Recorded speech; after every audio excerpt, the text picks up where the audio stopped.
지난주에 이 바리새인들과 서기관들의 더 나은 의라는 것을 살피면서 그것들이 실제적으로 어떤 부분에서 어떻게 외식적으로 사용되고 있는가 하는 것을 예수님이 신랄하게 비난하시고 비판하신 부분들을 살폈습니다. 그 가운데에서 기도의 부분을 저희가 그냥 넘어갈 수는 없습니다. 그곳에 아주 중요한 기도문 하나가 있기 때문이죠. 그것이 바로 주기도문이죠. 그래서 앞으로 몇 편은 이 주기도문에 관한 이야기를 여러분과 함께 나눠보려고 합니다. 물론 세밀하게 아주 세세하게는 아니지만 그러나 알아야 될 중요한 것들을 살피는 그러한 시간들을 갖도록 하겠습니다.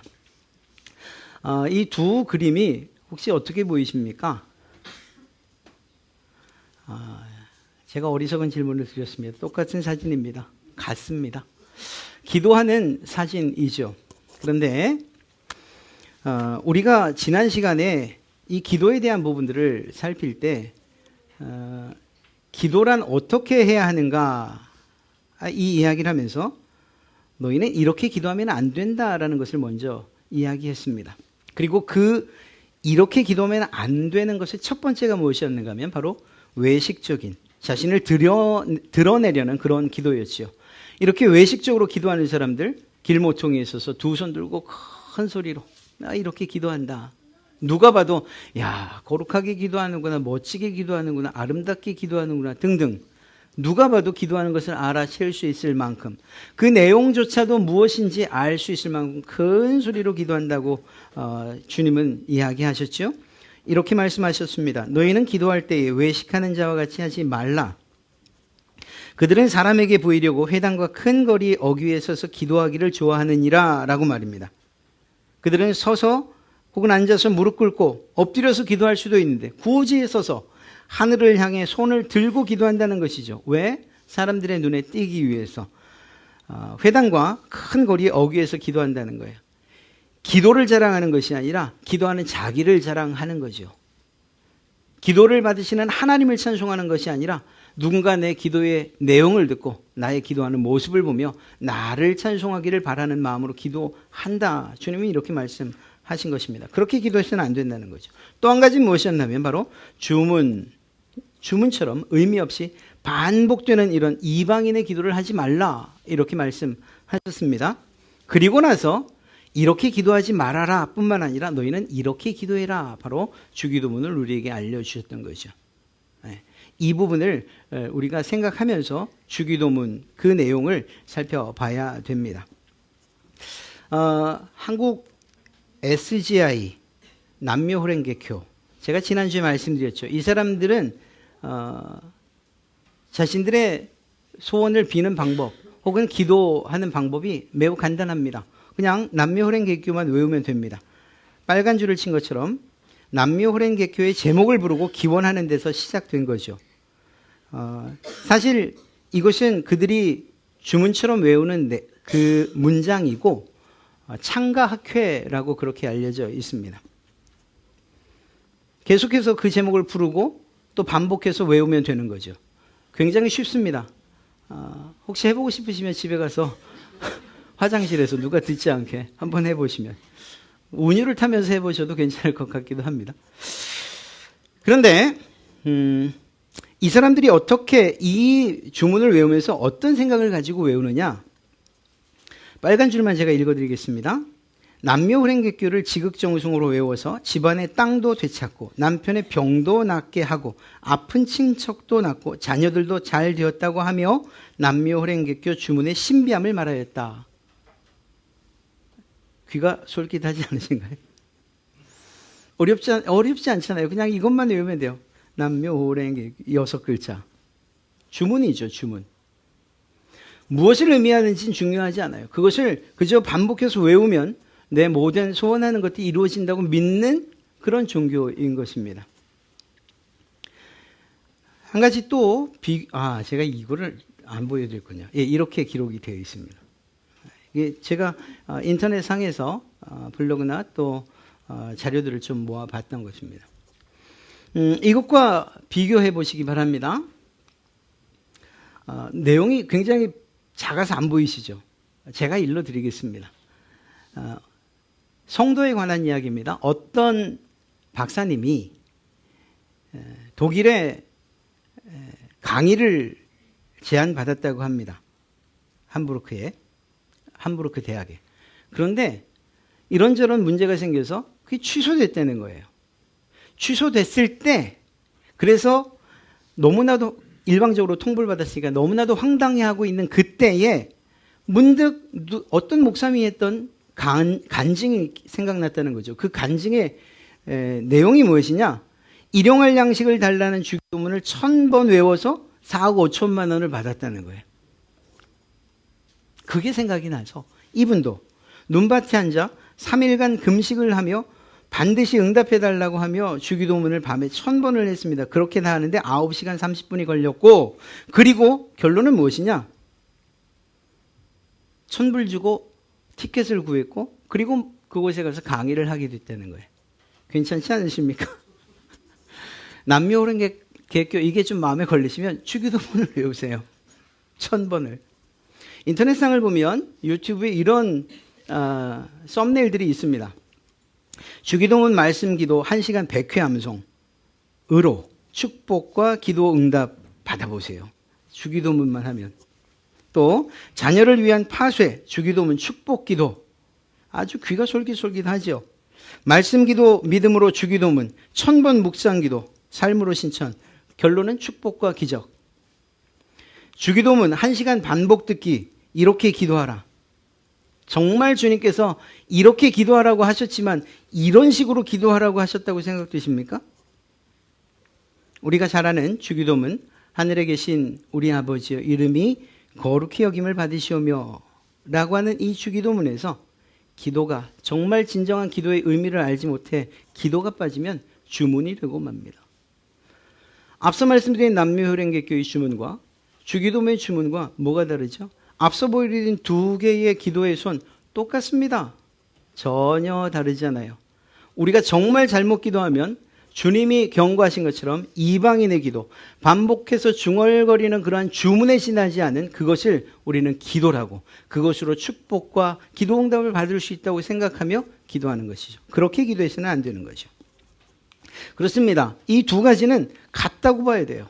전혀 다른 것이 없어요. 남묘호랭개교의 주문과 주기도문을 주문처럼 이용하는 경우. 주기도문, 주문이 아닌 기도로서 우리가 하나님 앞에 드려야 하지 않겠습니까? 그것을 위해서는 첫째는 주기도문에 대한 바른 이해가 있어야 되죠. 주님께서 이 주기도문을 우리에게 주셨을 때에 이 주기도문을 통해서 우리가 무엇을 알기 원하셨는가, 무엇을 알고 기도하기를 원하셨는가 하는 것들 말입니다. 그리고 더 나아가서 이러한 주기도문을 우리가 제대로 이해하고 기도한다면 그 주기도문, 기도로 끝날 것이 아니라 그 기도가 우리의 삶에 어떻게 적용되어야 되는가까지도 우리는 살펴야만 합니다. 그래서 우리는 몇 시간을 통해서 주기도문이 주님께서 우리에게 기도하라, 이렇게 기도하라고 하신 이 주기도문이 과연 무슨 의미고 어떤 뜻이고 그것은 어떻게 우리의 삶에 적용되어야 하는가 하는 것들을 살펴보려고 합니다. 개론적으로 주기도문은 마치 나침반이나 혹은 내비게이션 같은 역할을 한다 이렇게 말할 수 있습니다. 무슨 말인가? 교회 공동체가 아주 중요합니다. 교회 공동체를 먼저 다루는 것은 우리 교회 공동체가 추구해야 하는 신앙의 올바른 방향을 이 기도문 안에서 찾을 수가 있습니다. 교회 공동체는 어떤 교회 공동체여야 하는가? 사실 세상에 많은 공동체들이 있잖아요. 많은 모임들이 있잖아요. 많은 친목 단체들도 있지 않습니까? 그것이 강제적으로 모였든 아니면 자의적으로 모였던 간에 많은 모임들이 있는데 그 다른 많은 것들과 다른 교회 공동체는 왜 다르고 그리고 그들이 추구하는 바가 무엇이기 때문에 다른가? 이것을 우리 주기도문에서 우리는 찾아볼 수 있을 것입니다. 또한 개인적인 신앙에 있어서 성도 개인으로 하여금 올바른 기도가 무엇인지를 이 기도문을 통해서 알 수 있습니다. 그렇다고 해서 기도문을 외울 때마다 주기도문을 외울 때마다 이게 무엇을 의미하는 것이지 생각하고 그렇게 할 수는 없을 거예요. 그러나 우리가 종종 그 주기도문을 깊이 묵상하기를 원한다면 오늘부터 배우는 이러한 내용들을 마음에 좀 새겼으면 좋겠다라는 것입니다. 그리고 무엇보다 이것이 의미하고 우리에게 주는 내용이 무엇이고 이것을 통해서 우리가 어떻게 살아야 하는가 하는 것들을 생각하면서 이러한 기도에 임해야 된다 하는 것이죠. 이 내용 안에는, 주기도문 안에는 기도에 대한 대상, 그리고 방법, 그리고 그 기도의 내용이 담겨져 있습니다. 이것은 공기도에도 해당이 됩니다. 공적 기도를 하실 때에도 나 어떻게 기도해야 될지 모르겠어요 라고 한다면 오늘의 이 순서를 따라서 기도하시면 아주 하나님께서 기뻐 받으시는 그러한 예배가 기도가 되리라 생각합니다. 주기도문의 구성을 좀 살펴볼 필요가 있죠. 그렇습니다. 구성은 4가지로 구성이 되는데 부름말이 있고 하나님을 위한 기도, 그리고 사람을 위한 기도, 그리고 송영이 있습니다. 부름말이라는 것은 하늘에 계신 우리 아버지요 라고 하는 이 부분입니다. 하나님의 이름을 부르고 그분과의 관계를 제대로 파악하고 설정한 후에 그리고 나서 하나님을 위한 기도를 하죠. 우리의 기도문에는 앞부분, 즉 괄호친 부분이 제외되어 있습니다. 그래서 하늘에 계신 우리 아버지여 이름이 거룩히 여김을 받으시오며라고 바로 되어 있지만 이것을 좀 정확하게 표현하면 하나님의 이름이 거룩히 여김을 받으시오며 하나님의 나라가 임하시오며 하나님의 뜻이 하늘에서 이루어진 것 같이 땅에서도 이루어지이다. 하나님의 이름, 하나님의 나라, 하나님의 뜻, 즉 하나님을 위한 간구라고 이야기할 수 있습니다. 이렇게 생각할 수 있어요. 아니 우리가 대체 무엇이길래 하나님을 위해서 이미 모든 것들에 있어서 충족하신 그 하나님을 위해서 기도한단 말인가? 아니 그것이 아니고 우리가 드리는 이 기도에 하나님 그분께서 받으셔야 할 모든 영광과 찬송을 이러한 하나님을 위한 기도에 담았다라는 것입니다. 그리고 하나님께서 우리에게 원하시는 것도 이 안에 담겨져 있죠. 또 이것뿐만 아니라 우리 자신들을 위한 기도도 우리는 드려야 됩니다. 그것이 바로 우리에게 일용할 양식을 주시옵고 우리가 우리에게 죄 지은 자를 사하여 준 것처럼 우리의 죄를 사하여 주옵시고 우리를 시험에 들게 하지 마옵시고 다만 악에서 구하여 주십시오. 이것이 우리의 기도의 제목들이에요. 아니 내 기도 제목은 이것보다 훨씬 많은데요. 범주를 살피면 이 3가지에 다 들어가게 됩니다. 아니 무슨 자녀를 위해서 그것도 사실 일용할 양식에 포함된다 이야기할 수 사업 마찬가지죠. 그것들은 우리가 다음 뒤에 다시 살펴보도록 하겠습니다. 그리고 나서 가장 마지막이 나라와 권세와 영광이 아버지께 있사옵나이다. 그리고 우리는 예수님의 이름으로 기도합니다. 그래서 굳이 는다면 5손가락. 예전에 배우지 않으셨어요? 기도는 5손가락 이렇게. 그래서 부름말, 하나님을 위한 기도, 사람을 위한 기도, 송영, 그리고 예수님의 이름으로 기도합니다. 아멘. 이제 기도를 어떻게 해야 되는지, 그 내용이 무엇이어야 되는지에 대해서는 대략적으로 아셨으리라 생각합니다. 대표 기도하실 때 너무 고민하지 마십시오. 그 고민하는 것은 아마도 하나님께 드리는 기도 때문에 고민하는 게 아니라 이 기도를 주 사람이 도대체 어떻게 생각할까? 이런 사람들과의 관계 때문에 생기는 고민이 대부분일 것입니다. 그러지 마십시오. 기도의 순서가 맡겨지면 주님께서 내 기도를 들으신다. 내가 하는 기도를 들으신다. 사람이 듣는 게 중요한 것이 아니죠. 그렇게 기도하실 때 이러한 순서들을 조금 생각해 볼 수 있다면 참 좋을 것 같습니다. 그리고 여기에서 이 중간 부분 하나님을 위한 기도와 사람을 위한 기도 이것이야말로 우리가 기도의 아주 핵심이라고 할 수 있는 가장 중요한 실제적인 강구라고 이야기할 수 있지요. 자, 부름말에 대해서 오늘은 좀 살펴보려고 합니다. 오늘은 이 부분만 좀 살펴볼 겁니다. 하늘에 계신 우리 아버지요. 아니 늘 그렇게 기도해 와서 거기에 무슨 특별한 의미가 담겨 있습니까? 저에게 그렇게 질문하실 것 같습니다.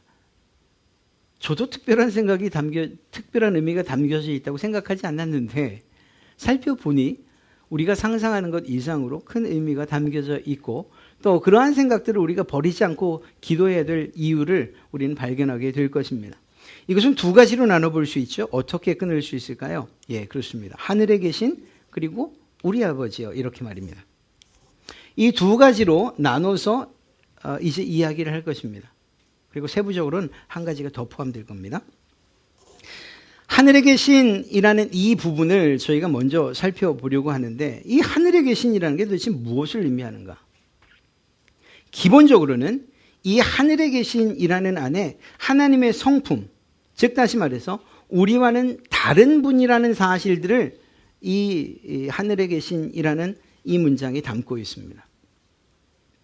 하나님과 우리가 어떻게 다를까요? 정말 어려운 이야기인데 성경을 연구하시는 분들은 굳이 이것을 하나님의 속성, 하나님의 성품, 그리고 그 속성 가운데서도 변하지 않는 하나님만의 비공유 속성, 사람과 공유하는 공유 속성, 이렇게 어렵게 얘기합니다. 우린 그런 것들 좀 내려놓으시고, 물론 그렇다고 해서 제가 무시하는 건 아니기 때문에 괄호로 표현을 할 겁니다. 하나님과 우리가 뭐가 되는가 한번 생각해 보십시오. 첫째는 하나님은 스스로 계신 분이시죠. 그리고 영원히 계신 분이시죠. 우리는 그렇지 않아요. 우리는 우리의 시작이 있어요. 그리고 인생으로 보면 그 끝도 있어요. 우리에게 있어서는 시간이란 존재 자체가 유한하지만 하나님에게서는 시간이란 자체가 없어요. 시간도 이미 창조된 것이기 때문에 정말 어려운 이야기이지만 하나님 앞에는 시간이 없다. 다음에 혹시 기회가 된다면 그 이야기를 또 한번 해보고 싶습니다. 코람데오라는 말이 어떻게 우리에게 적용되어야 하는가. 그건 다음에 우리 한번 이야기하고요. 하나님께서는 영원히 스스로 계신 분이라는 거예요. 이 부분은 우리가 부인할 수 없는 부분이에요. 그런 점에서 하나님은 스스로 계신, 자존하시는 분이시죠. 모세에게 나타나셨을 때에도 하나님은 스스로 계신 분이라고 자신을 소개하셨습니다. 이것이 어떻게 우리 사람과 대비할 때는 특별하게 의미를 부여하지 않는 것 같지만 세상의 모든 신들을 한번 생각해 보시오. 신들. 세상 사람들이 믿는 신들을 한번 적용시켜 보면 그 모든 신들은 사람이 만들었다라는 그 기원을 알 수가 있다는 것입니다. 하나님처럼 원래부터, 아니 우리가 알지 못하는 영원 전부터 계셨던 스스로 계신 분이시다라는 사실들을 다른 신들에게서는 찾을 수가 없어요. 이것은 하나님만의 속성이요 성품이죠. 즉 우리 인간도 도저히 범접할 수 없는 그분과 구별되는 일이라는 것입니다. 하늘에 계시다 할 때에 우리가 하늘에 올라갈 수 없잖아요. 그것처럼 하늘에 계신 그 하나님과 땅에 있는 우리의 안에는 현격한 차이가 있다는 사실을 이야기하고 있는 것이고 그 첫 번째가 바로 이렇게 영원히 스스로 계신, 그래서 자존하신다, 영원히 계신다. 자존성, 영원성이라고 이렇게 이야기합니다. 어디 가서 이야기하실 때 내가 조금 안다 이렇게 생각하실 때는 노란색을 이야기하시면 됩니다. 하나님은 자존성과 영원성을 가지고 계신 분이십니다. 굳이 그렇게 하실 이유는 없지만 말입니다. 두 번째는 변하지 않으시는 분이라는 거예요. 불변하시는 분이에요. 성경에서 이 사실에 대해서 너무나도 반복해서 말씀해 주고 있고 그냥 그것이 아니라 할지라도 하나님이 변하지 않는다는 사실이 우리에게 얼마나 큰 힘과 위로가 되는지 알 수가 없습니다.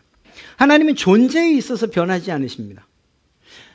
뭔가 진화하는 것처럼 마치 포켓몬이 진화하는 것처럼 그렇게 점점 나아져가는 하나님이 아니에요. 이미 완전하시고 충족하신 분이시죠. 그래서 그분은 변화가 더 나은 것을 위한 변화가 필요 없는 그러한 분이십니다. 존재에 있어서 불변하십니다. 또한 완전하십니다. 이 완전함에 있어서도 변함이 없으시고 더 나아가서 언약에 있으셔도 이건 정말 중요한 일입니다. 언약에 있어서 변함이 없으시다라는 사실. 여러분들이 천국을 소망하는 유일한 이유가 무엇입니까? 하나님께서 여러분에게 약속해 주셨기 때문이죠. 예수 그리스도를 믿으면 내가 널 구원해 주마. 그리고 구원뿐만 아니라 너에게 새하늘과 새 땅에서 영원한 삶을 약속해 주마. 이렇게 말씀하셨어요. 지난번에도 말씀드렸던 것처럼 그 말씀은 꼭 믿고 하늘문에 딱 갔는데 내가 언제 그랬더라? 전혀 기억이 나지 않는데 네가 착각한 것 아니야. 이렇게 말씀하신다면 우리는 절망할 거예요. 만약에 그런 하나님이라는 것을 지금 안다면 우리는 하나님 안 믿죠. 하나님께서 약속하셨잖아요 라고 할 때 했지. 내가 그래서 너를 구원하마. 하나님은 우리가 굳이 말하지 않아도 그분의 뜻이나 계획이나 혹은 그분의 언약에 있어서 변함없으신 분이기 때문에 우리가 믿는 것입니다. 그리고 신뢰할 수 있는 것이죠. 사람과 사람 사이에서도 그렇지 않습니까? 그냥 입만 열면 거짓말하는 사람이 있다라고 한다면 그 사람을 신뢰할 수가 없어요. 생각이 늘 바뀌는, 이 사람 생각 들으면 이렇게 바뀌고 저 사람 이야기하면 저렇게 바뀌는 사람과 어떤 일을 도모할 수가 없어요. 믿을 수가 없지요. 거리는 멀어질 수밖에 없는 겁니다. 우리가 믿는 신에 대해서도 마찬가지입니다. 하나님이 변하지 않는다는 사실은 그것은 지금 우리의 삶, 그리고 또 그분이 이 세상을 통치하는 방식에 관한 것만이 아니라 실제적으로 우리에게 약속하신 새하늘과 새 땅에 대해서도, 그 계획과 그 뜻에 대해서도 변하지 않으신다는 거예요.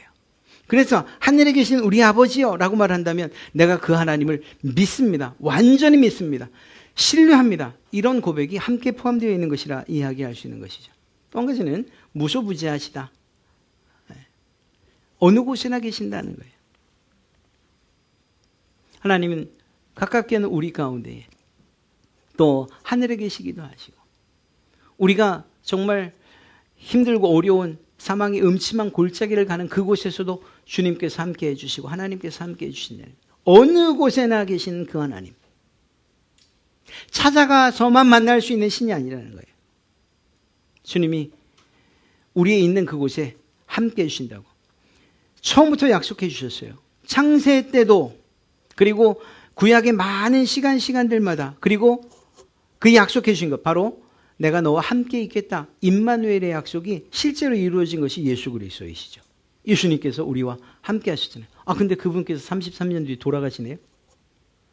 그 주님께서 또 무슨 약속을 해주셨습니까? 나는 가지만 내가 성령으로 너희와 항상 함께 있으마, 임마누엘을 끝까지 책임져 주셨어요. 약속을 지키신 것이죠. 그리고 그 약속은 언제 완성됩니까? 새하늘과 새 땅에서 하나님과 함께 거하는 것으로 완성돼요. 하나님의 뜻은 불변하거나 혹은 사라지거나, 또 하나님께서 이곳에 계신다 저곳에 계신다가 아니라 어느 곳에나 계시는 그 하나님, 그 하나님이심을 우리는 믿습니다. 그리고 이러한 모든 하나님의 속성을 우리는 이런 말로 표현을 하죠. 전지전능하신 하나님이시다.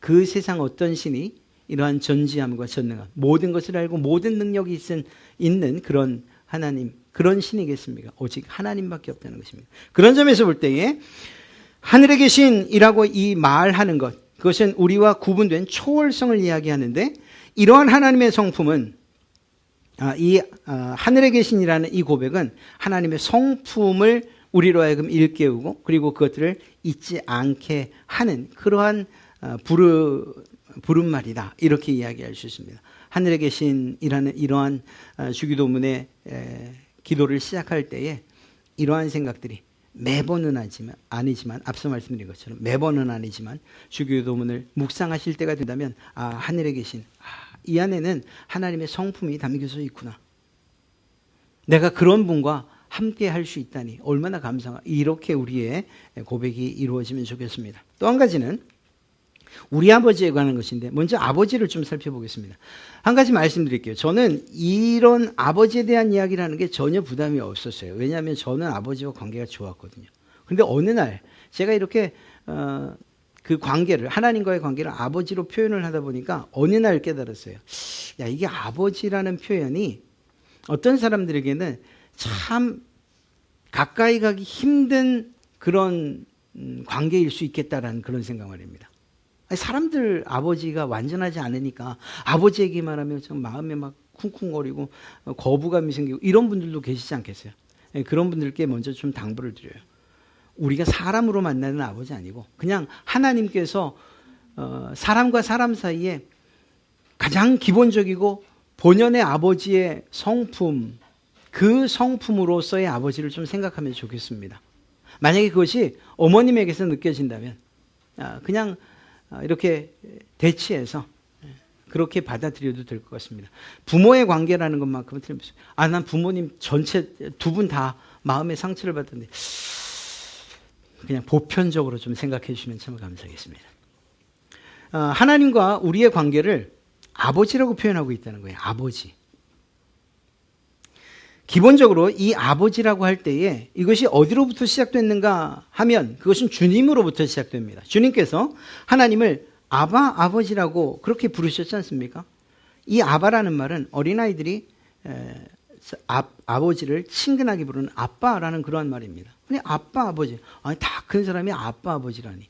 그런데 또 사실 우리 주변을 둘러보면 가까운, 한없이 가까운 부모님들을 대할 때 아빠, 엄마라고 하는 거 그렇게 이상한 것은 아니죠. 어찌됐거나 주님께서 하나님을 아바, 아버지라고 부르셨다는 사실이죠.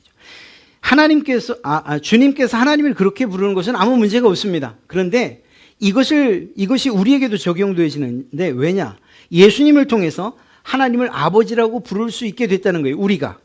로마서 8장 15절 말씀을 보면 너희는 다시 무서워하는 종의 영을 받지 아니하고 양자의 영을 받았으므로 우리가 아빠, 아버지라고 부르시느니라. 예, 우리도 예수님으로 말미암아 하나님을 아빠, 아버지라고 부를 수 있게 됐다는 거예요. 예수님이 오신 목적이 바로 그거죠. 예수님께서 이 땅에 오신 것이 죄로 인해서 관계가 끊어졌던 우리를, 하나님과의 관계를 회복시키고 그 담을 허물기 위해서 오신 거예요. 그래서 주님께서 하나님을 아버지라고 부르는 것처럼 주님의 구속사역을 통해서 우리 또한 하나님을 아버지로 부를 수 있게끔 해 주신 것이죠. 그래서 이 우리 아버지라고 이야기할 때 이 아버지라는 단어 안에는 예수님께서 우리를 위하여 베풀어 주신 그런 구속의 사역까지 포함되어 있다라는 사실입니다. 아울러 아버지라고 할 때 기본적으로 부모님들이 우리에게, 자녀들에게 무엇을 하는가를 생각해 보면 참 좋을 것 같습니다. 돌보시죠. 어느 적정 기간까지예요. 성년이 될 때까지. 그러나 하나님께서는 그렇지 않지죠. 우리의 모든 일평생을, 죽어서까지도 우리를 돌보시는 하나님이시죠. 부모로서의 역할을 생각해 보면 공급하여 주시고 보호해 주십니다. 울타리가 되어 주죠.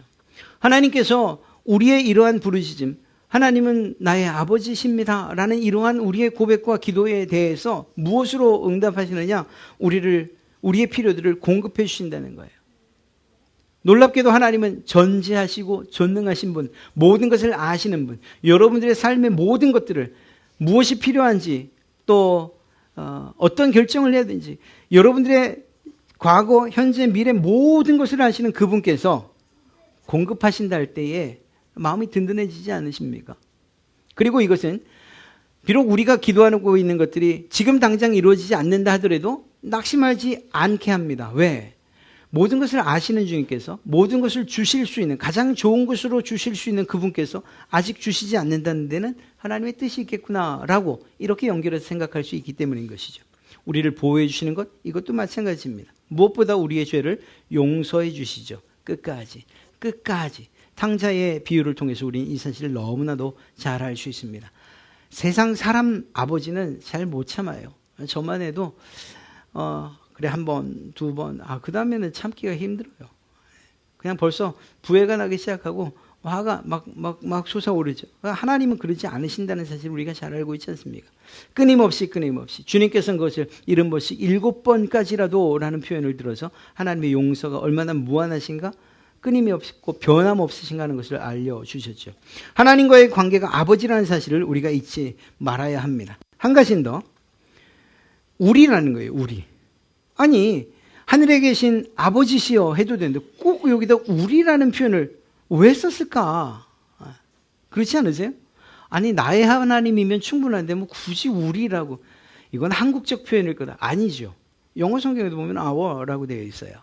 그리고 원문도 마찬가지고 우리라고 표현하고 있어요. 주님께서 왜 우리라는 표현을 쓰셨을까 하는 거죠. 교회는, 제가 안 넘어갔었군요. 교회는 하나님의 가족이라는 거예요. 가족. 다시 말하면 하나님을 아버지로 부르는 사람들이 한 가족이다 라는 사실을 잊지 말라는 것이죠.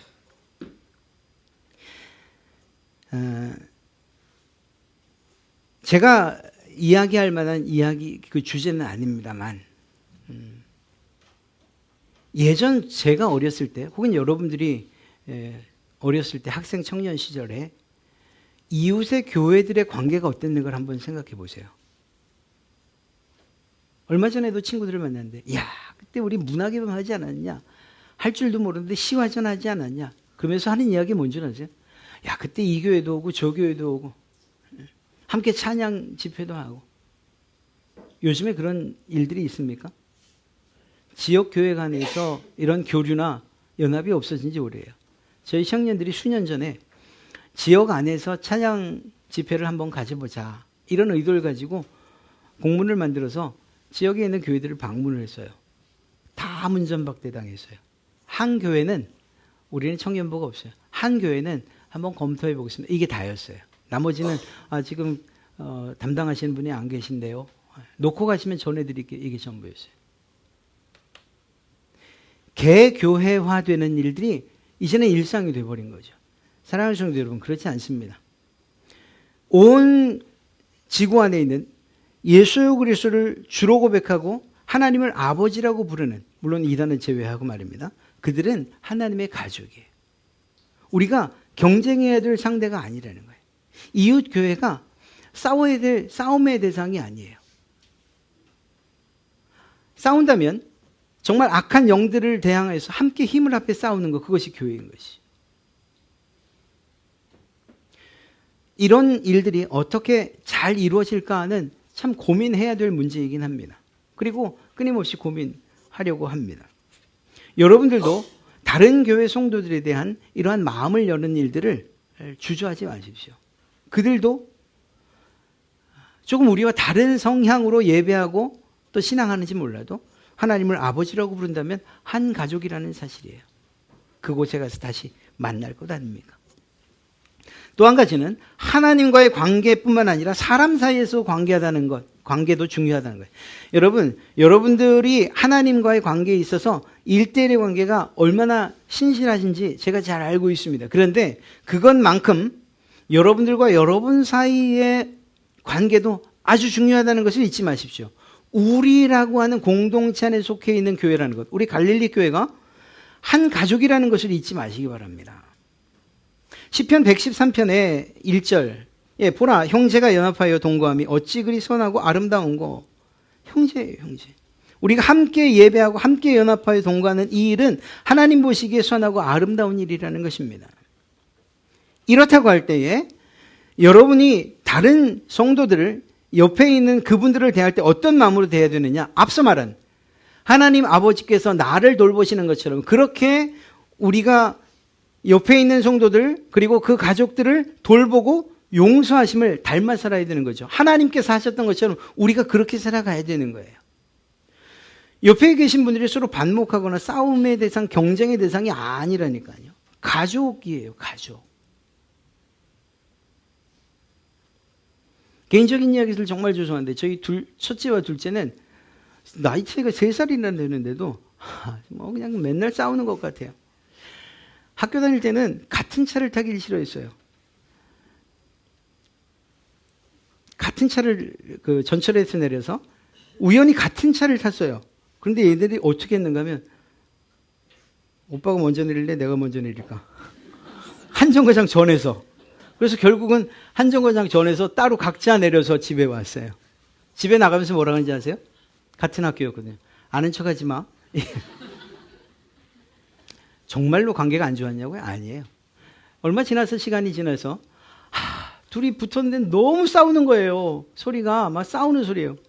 야, 그만 좀 싸우면 안 되니? 저희 싸우는 거 아닌데요? 이야기하는 건데요.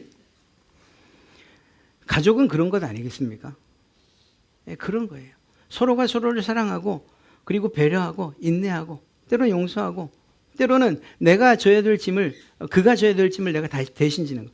바로 이것이 교회 안에서 이루어져야 된다는 것입니다. 교회가 갈라지는 그리고 또 나뉘는 가장 큰 이유는 결국은 이해하지 못함과 사랑하지 못함이고 용서하지 못함 아니겠습니까?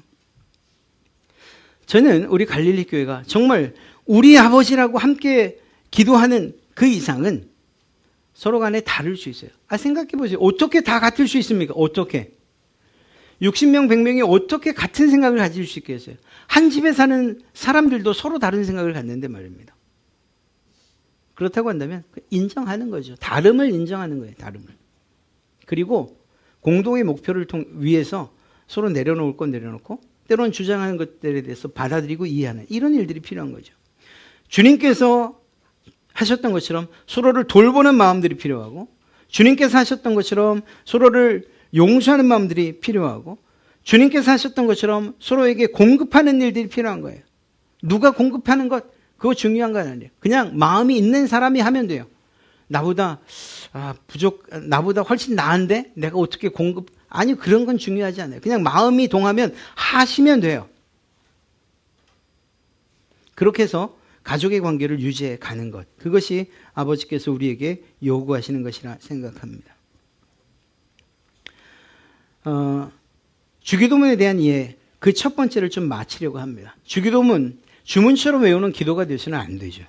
이것을 위해서는 바른 이해와 적용이 필요해요. 그래서 저희가 주기도문을 시작한 겁니다. 오늘 하늘에 계신 우리 아버지라는 이야기를 저희가 살펴봤는데 그것이 무엇을 의미하는가? 이것입니다. 우리가 기도하는 대상은 우리와는 다른 스스로 계신 분이시고 어느 곳에나 계시며 영원히 변치 아니하시는 분, 그리고 전지전능하신 하나님이시라는 사실. 기도할 만한, 우리의 기도의 대상이 되실 만한 분이라는 사실이에요. 내가 기도를 하면서도 이걸 들어주실까 말까, 그런 걱정하지 말라는 거예요. 내가 3,000번을 절해야지만 하나님이 들어주시는 그런 분이신가, 그런 거 걱정하지 마시라는 거예요. 주기도문을 1,000번 외우면 축복이라는데 내가 그렇게 기도하지 말라는 거예요. 이방신과 다른 하나님이시라는 것이죠. 하나님은 이미 여러분의 모든 필요를 아시고 공급하시는 그러한 분. 그것들을 하시기에 충분히 모든 것을 하시고 모든 능력이 있으신 분이시라는 것입니다. 두 번째, 우리의 기도를 들으시는 그 하나님은 여러분의 필요를 공급하시고 영원토록 보호하시고 끝까지 용서하시는 바로 여러분의 하나님이시라는 사실을 꼭 기억하십시오. 하나님은 그런 분이십니다. 힘들고 어려울 때에 정말 관계가 좋은 부자 혹은 모녀, 또 혹은 부녀 관계, 힘들고 어려우면 부모 찾아가는 거죠. 그 품에 안겨 우는 거죠. 울면서 해결하는 거죠. 우리가 하나님 앞에 나와야 되는, 그리고 또 나와야지만 해결되는 일들, 우리 스스로 해결할 수 없는 일들 많지 않습니까? 그때에 주저하지 마시라는 거예요. 그냥 아버지 품에 안기는 것처럼, 부모님 품에 안기는 것처럼 그렇게 나오시라는 거예요. 이미 주님께서 아시니까. 그리고 그 해결 방법도 주의 손 안에 있으니까. 어렵고 힘든 길 갈 때에 나는 나를 믿어, 나는 돈을 믿어, 나는 나를 돕는 사람들을 믿어, 그렇게 말씀하지 마시고 주님의 보호가 가장 필요하다는 것을 인정하고 주님 보호해 주십시오. 내가 오늘 사망의 음침한 골짜기와도 같은 길을 가야 됩니다. 주의 보호하심이 필요합니다. 그렇게 기도하시라는 거예요. 끝까지 용서하시니까 우리가 스스로 지레 포기하는 일들은 없어야 됩니다. 하나님이 과연 날 용서하실까? 탕자가 돌아온 그 순간이 언제입니까? 돌아선 순간이, 생각이 아니라 돌아서서 아버지께로 발걸음을 뗀 그 순간이에요. 우리에게는 날마다 주님, 용서해 주시는 주님 앞으로 나오는 그러한 용기가 필요한 것이죠. 하나님을 아버지라고 부르는 모든 사람들, 그리고 교회는 하나라는, 한 가족이라는 것, 서로 사랑하고 돌봐야 할 한 가족이라는 사실들을 잊지 마십시오. 작게는 교회 안에서 서로가 서로를 향해서, 좀 넓게는 우리가 우리 주변에 있는 여러 교회들, 그리고 또 여러분이 선교지를 나간다면 그곳에 있는 그 교회 성도들, 다 한 가족이라는 사실들. 상황과 문화, 그리고 살아온 삶의 여정들이 다를 뿐이지 한 교회라는 사실들. 그들도 하나님을 찬송하고 우리도 하나님을 찬송하고, 예배의 방식과 그리고 모양은 다를 수 있지만 그러나 하나님께서 기뻐하시는 자녀들이라는 사실만큼은 변함없는 것 아니겠습니까? 오늘 하늘에 계신 우리 아버지, 굉장히 많은 뜻을 담고 있고, 이거 이제 주기도만 할 때마다 이걸 다 생각해야 된단 말입니까? 제가 아니라고 말씀드렸죠. 한번 생각해 놓으시면, 혹시 여러분들이 주기도문을 묵상할 때가 있다면 이 사실들을 잊지 말고 묵상하시고, 그리고 기도하시라는 거예요. 그냥 주기도문, 이제 예배가 마쳤구나, 이렇게 생각하시지 마시라는 것입니다. 저도 잘 모르겠어요. 왜 주기도문을 꼭 하고 주기도문으로 예배를 마치겠습니다, 이렇게 하는지는 저도 잘 모르겠어요. 주기도문은 주기도문 안에서 정말 진정한 기도가 빠지면 주문이 되고 만다는 사실 정도는 우리가 꼭 기억했으면 참 좋겠습니다. 하늘에 계신 우리 아버지, 이것이 우리에게 얼마나 크고 감격스러운 일인지, 이렇게 부를 수 있는 것 자체가 얼마나 감사한 일인지 우리가 이러한 것들을 깨닫고 기도했으면 참 좋겠습니다. 여러분의 아버지가 되시는 그 하나님께서 다음 한 주간도 여러분과 동행하시며 여러분들의 삶의 모든 것들을 공급하시고 또한 그 길들을 인도해 주시길 주님의 이름으로 축복합니다.